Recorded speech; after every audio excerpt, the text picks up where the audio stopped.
سبحان اللہ وبحمدہ عدد خلقہ ورضا نفسہ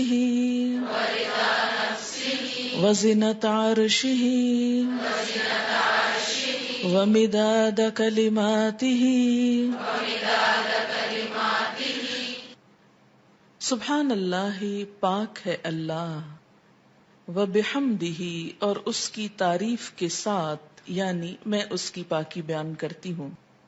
عدد خلقہ، اس کی مخلوق کی تعداد کے مطابق، کے برابر. عدد گنتی، تعداد. خلق بمعنی مخلوق، یعنی جتنی اس کی مخلوق ہے، اس کی جتنی تعداد ہے، جتنی اس کی کریشن ہے، ان سب کی تعداد کے برابر، گنتی کے برابر.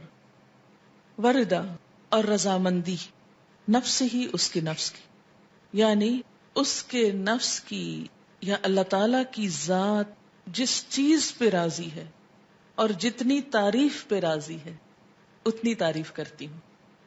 وزنت عرش ہی، اور اس کے عرش کے وزن کے برابر، یعنی جس عرش پر اللہ تعالی متمکن ہے اس کا جتنا وزن ہے ہم تو اس کا احاطہ بھی نہیں کر سکتے، اس کے برابر.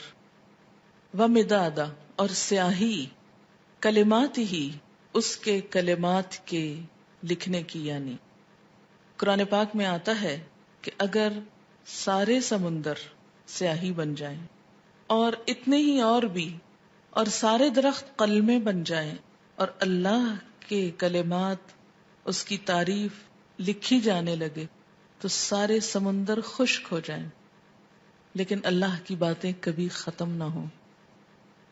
تو اس لیے اس کے کلمات یا اس کی باتیں لکھنے کے لیے جتنی سیاہی چاہیے اس کے برابر. یہ مسنون تسبیح ہے اور بہت ہی خوبصورت.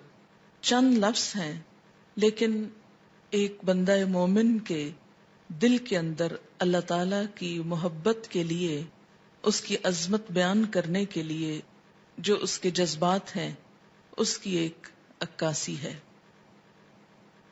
اب دیکھیں کہ اللہ تعالی کی ذات جتنی بلند ہے اور اس میں جتنی خوبیاں ہیں ان کا احاطہ کرنا ہم جیسے کم عقل اور حقیر انسانوں کے لیے ممکن ہی نہیں.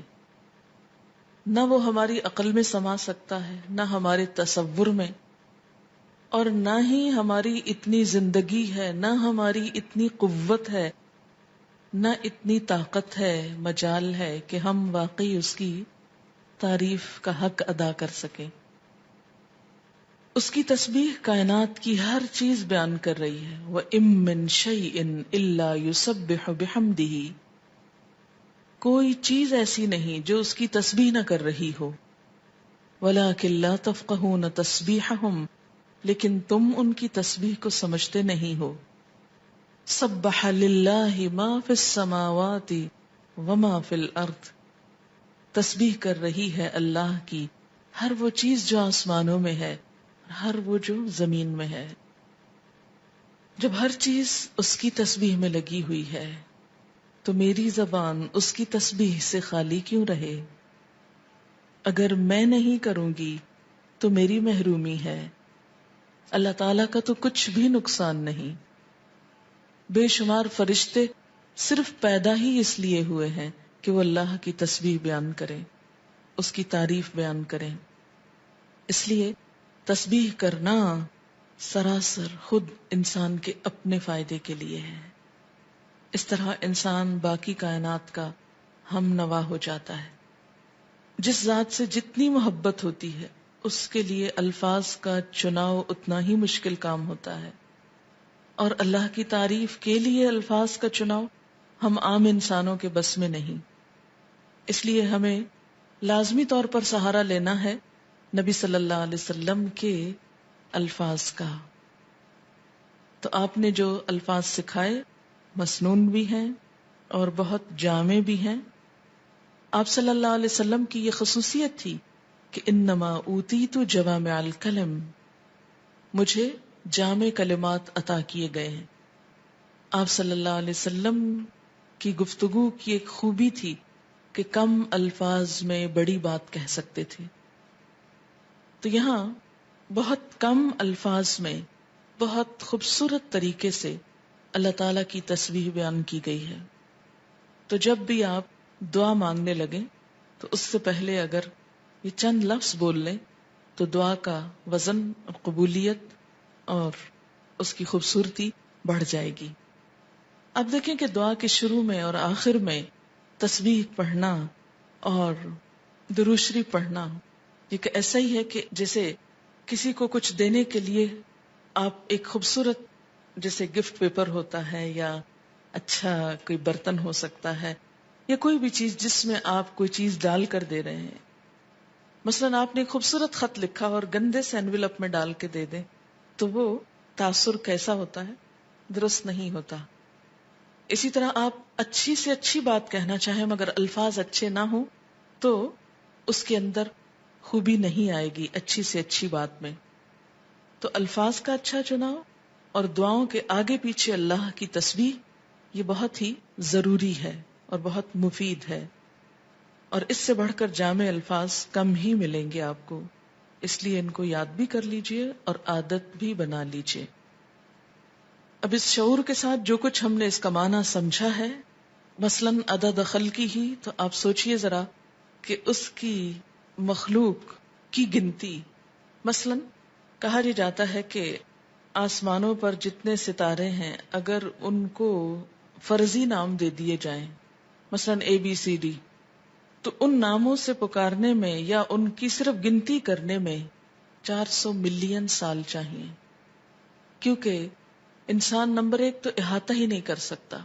اور اگر صرف گننے لگے ان کو، صرف ستاروں کو، ابھی زمین کے ذرات کو نہیں، ریت کے ذرات کو نہیں، اگر آپ میں سے ہر ایک کو پورا کراچی شہر مثلاً سمندر کے کنارے پہنچ جائے اور ایک ایک گلاس ریت کا اٹھا کر اس کو دے دیا جائے ہر شخص کے کہ اس کے ذرات گنو، تو میرا خیال ہے کہ صرف وہ ذرے گننے میں اس کو کئی سال لگ جائیں، ایک عمر بیت جائے.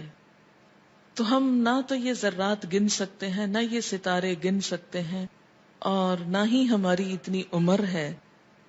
تو یہ ایک تسبیح لے کے اگر ہم چند دفعہ سبحان اللہ کہہ بھی دیتے ہیں تو اس سے حق نہیں ادا ہوتا. سارا دن بھی بیٹھ کے تسبیح پڑھیں تو مت کبھی سوچیں کہ ہم بڑے عبادت گزار ہو گئے اور بہت کچھ کر لیں. کچھ نہیں کیا.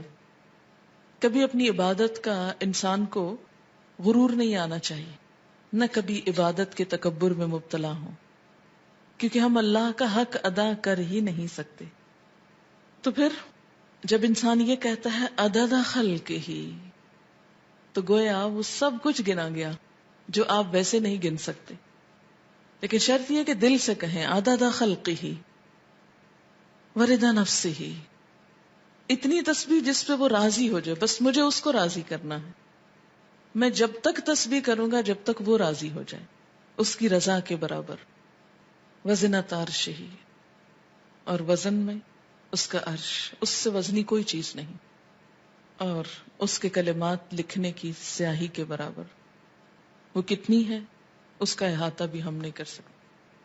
اب آپ دیکھیں لیکوڈ بھی آ گیا اور ایبسٹریکٹ چیز بھی آ گئی اور ٹھوس چیز بھی آ گئی، یعنی ہر چیز کا ایک طرح سے احاطہ کیا گیا.